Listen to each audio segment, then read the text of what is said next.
How to create a Bank of America online account. Hey everybody, welcome back to our channel.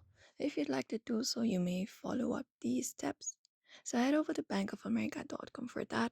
Open it up on your preferred browser first of all, and you may access your particular website and go to their login page. So you should be finding this particular interface. You can find the login option in the top right corner. Go ahead and tap on it and tap on continue to login if you'd like to use the browser, or you can even go through the steps through an application. You can go ahead and download it if you prefer the app. Once that is done, you can access their website here like this. It may take some seconds for it to load up, and once you are here, you will be taken to the login page. So here, if you have not created a Bank of America online account yet, if you have not verified your credentials yet, you can find this option called enroll right below the login button on your screen.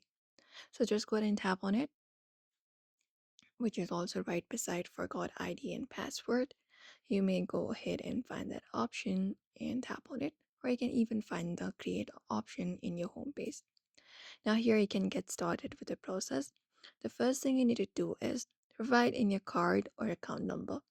So just go ahead and provide that up. After that, you can type in your social security number or your tax ID number associated with your account. Once that is done, you can continue the process, tap on continue button, and once it is completed, you can head over to the next step where you need to provide in some more details about yourself and verify yourself.